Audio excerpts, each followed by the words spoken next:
Hello, my friends, and welcome back. PlayStation Live from E3 continues, and I'm joined by Jacob and Christian from IO Interactive, and Sid, my boss. I love it. From Sid Industries. Industries. We are here to talk about Hitman 2.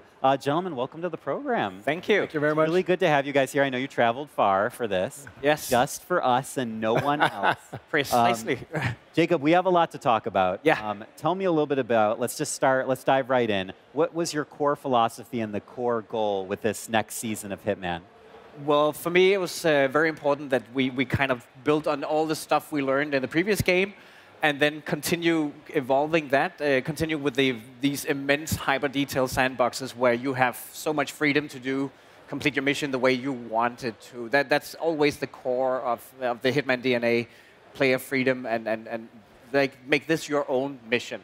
Yeah, and we have some footage here to show off today, so we're going to roll that now. Oh, this is in Miami, right? Yeah, this is the Miami mission we're showing today. It's all centered around this endurance race event, and in this case, one of the targets is actually one of the race drivers. Right now, we're not seeing the race. We're seeing the guy on the pier because, as we normally do, right? Of course, we have the race cars as the centerpiece, or the center event.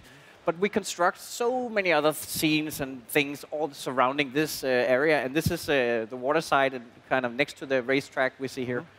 And it feels like, you know, we've kind of talked about it in the past, but you're working with such an interesting color palette with this particular level as well. I mean, it's bright, it's vibrant, there's a lot of energy to it. And it's not what you would expect from a game about like such a seedy underbelly of the criminal world, right? I mean, but then you see this location, you're like, what sort of dating game am I going to play here? Like, it's a totally different style. I mean, that must have been fun for you guys. Yeah, I think Miami stands out because it has so much pop. That's what you kind of expect of this location, right? So pink and teal is very, very well represented in the mission. Yeah. And it is a colorful one, both in terms of how it looks, but also in terms of what people are doing and saying and all that stuff, like as you would normally expect of our game.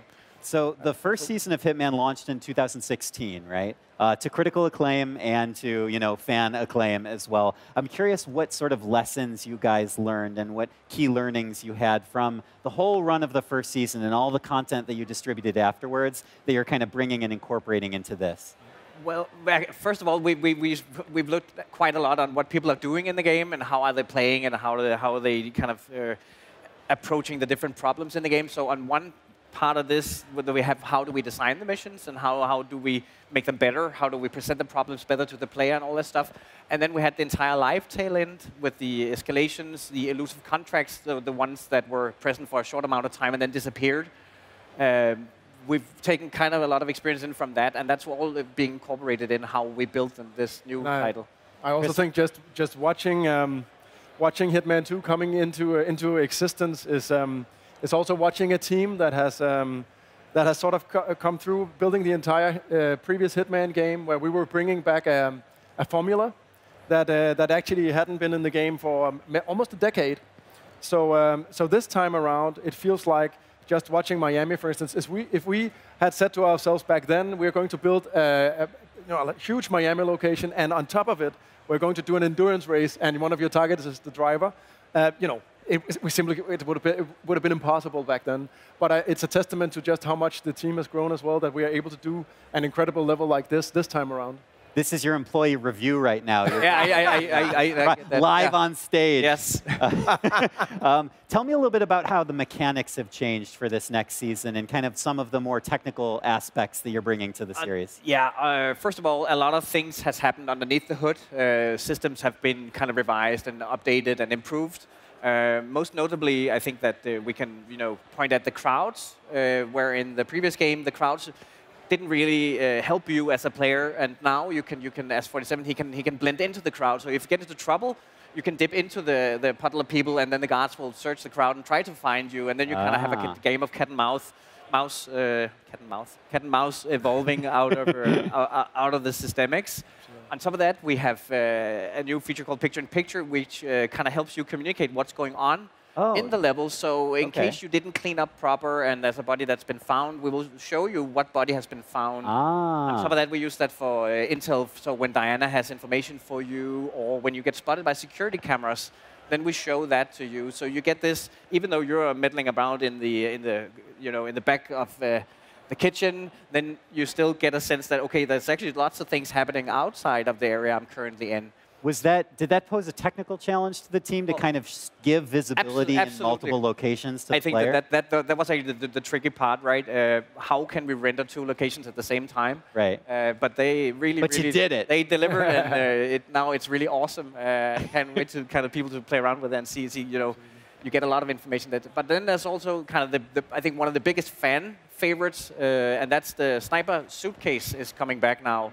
So we are giving 47 a suitcase where you can put your sniper rifle in and transport that around unseen in the levels. But besides sniper rifles, it also caters to other things.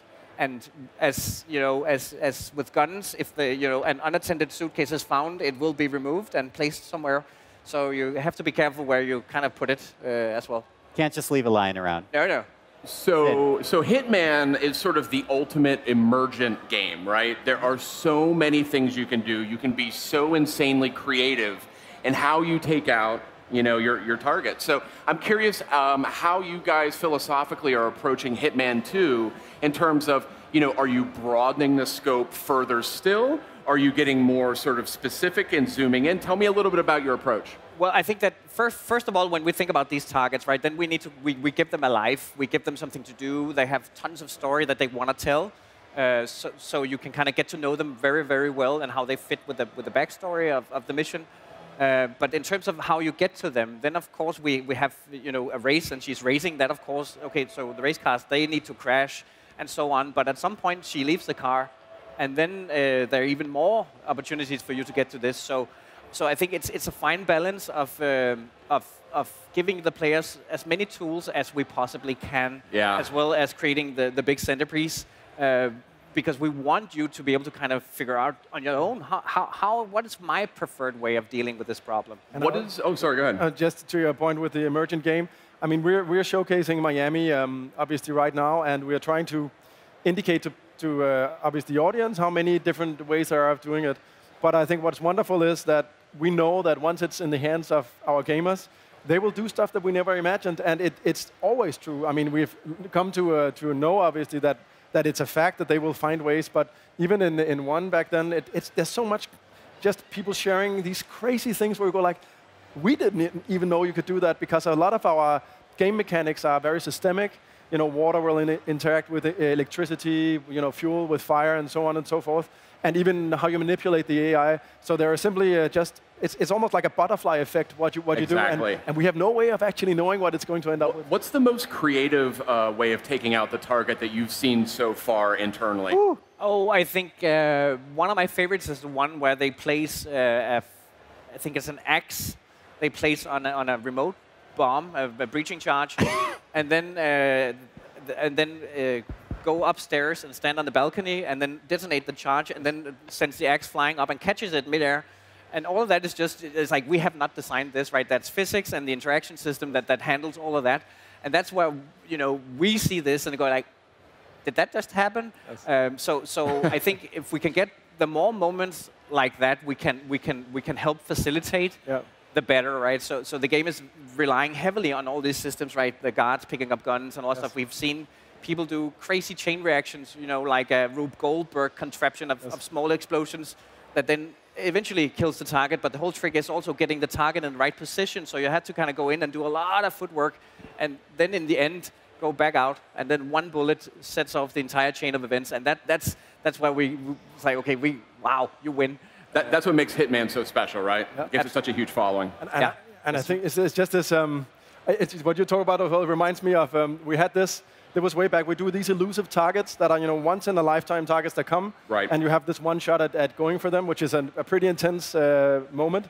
And then one guy, we watched him, right? He streamed what he's been doing, and he's standing in an Italian town we built.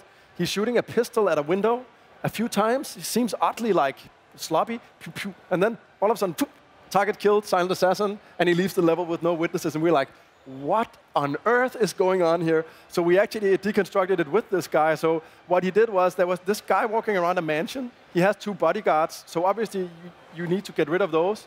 So what he did is, and we figured that we were in the mansion, I mean, hundreds of yards away, looking at it. So he put up 2 breaching charges on a, what do you call it, a sink. he overflew. He turned on the sink so it overflew. The two bodyguards notices this sink that's out of place. One of them takes one breaching charge and goes back to the safe depot with it. The other security guard takes the next one. And by this point in time, our sort of assassin over there in the tower knows it's time to strike.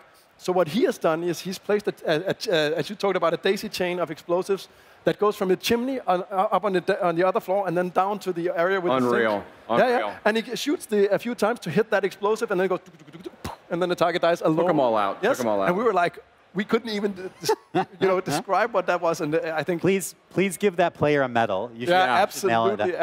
Before I let you guys go, I think Hitman is going to be available to pre-order soon, if not now, right? Well, actually, the game is out November 13.